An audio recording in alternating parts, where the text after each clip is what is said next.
हरे कृष्णा दोस्तों, कमेंट में जय श्री कृष्णा अवश्य लिखिएगा। आपका स्वागत है मेरे इस चैनल में। आज मैं आपको श्री कृष्ण जन्म की कथा सुनाने जा रही हूँ। श्री कृष्ण की जन्म कथा जो कि हर गर्भवती स्त्री को अवश्य सुननी चाहिए। भाद्रपद मास की कृष्ण पक्ष की अष्टमी को जन्माष्टमी मनाई जाती है, यानी कि कृष्ण जन्मोत्सव मनाया जाता है, यानी कि कृष्ण जी का जन्मोत्सव मनाया जाता है और खुशियां मनाई जाती हैं। इस रात में मथुरा के कारागार में वासुदेव की पत्नी देवकी के गर्भ से भगवान श्री कृष्ण का जन्म हुआ। यह तिथि उसी शुभ घड़ी की याद दिलाती है और सारे देश में बड़े धूमधाम से मनाई जाती है। पूरा देश खुशियों से झूम उठता है। जन्माष्टमी के दिन भगवान श्री कृष्ण की कथा सुननी और सुनानी चाहिए। चलिए सुनते हैं जन्माष्टमी श्री कृष्ण की जन्म कथा। वीडियो शुरू करने से पहले जो भी कृष्ण भक्त इस वीडियो को देख रहे हैं वह एक बार भगवान श्री कृष्ण का जयकारा अवश्य लगाएं और कमेंट में जय श्री कृष्ण अवश्य लिखें। और जो भी गर्भवती महिलाएं इस वीडियो को देख रही हैं वह भगवान श्री कृष्ण का जयकारा अवश्य लगाएं। द्वापर युग में उग्रसेन नामक राजा मथुरा पर राज्य कर रहा था। उसका पुत्र कंस उन्हें गद्दी से उतारकर स्वयं वहां का राजा घोषित कर दिया। कंस की एक बहन थी जिसे वह बहुत प्यार करता था। उनका नाम देवकी था। उनका विवाह वासुदेव नामक एक यदुवंशी सरदार से हुआ। एक समय कंस अपनी बहन देवकी को पहुंचाने उनके ससुराल जा रहा था। तभी रास्ते में एक भविष्यवाणी हुई, हे कंस, जिस बहन को तू इतने प्यार से पहुंचाने जा रहा है उसी में तेरा काल बसता है। इसी से उत्पन्न 8वां बालक तेरा काल बनेगा और तेरा वध करेगा।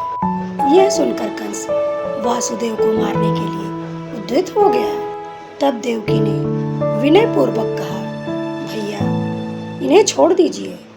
मेरे गर्भ से जो भी संतान उत्पन्न होगी वह मैं आपको सबसे पहले दे दूंगी।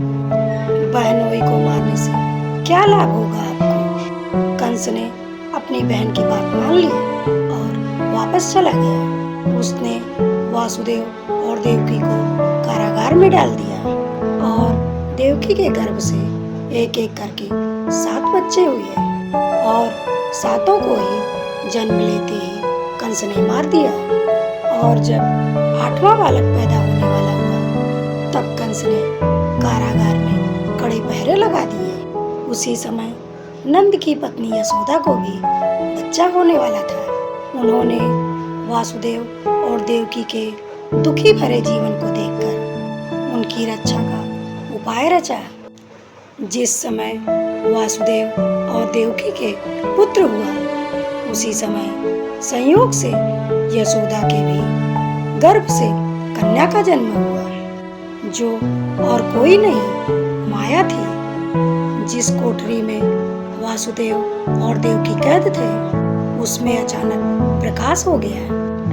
उनके सामने शंख, चक्र, गदा, पद धारण किए हुए चतुर्भुज भगवान पधारे और वह दोनों भगवान के चरणों में गिर पड़े।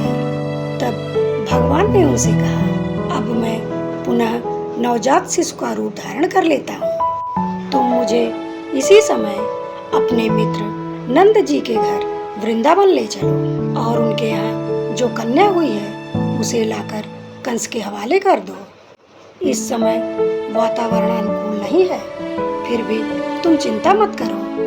जागते हुए पहरेदार सो जाएंगे, कारागार के फाटक अपने आप खुल जाएंगे और बंदी हुई मार्ग दे देगी। उसी समय वासुदेव नवजात शिशु में श्री कृष्ण को सूप में रखकर कारागार से निकल पड़े और यमुना नदी को पार कर नंद बाबा के घर पहुंचे।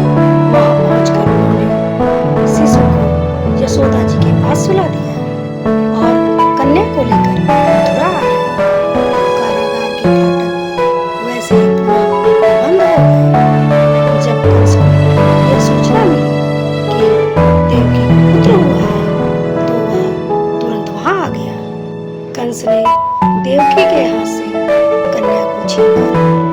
पृथ्वी पर पटकना चाहा, परंतु वह कन्या आकाश में उड़ गई और बोली, मूर्ख, मुझे मारने से तुझे क्या मिलेगा? तुझे मारने वाला तो वृंदावन पहुंच गया है। वह जल्द ही तुझे तेरे पापों का दंड देगा। तो यह थी श्री कृष्ण की जन्म कथा।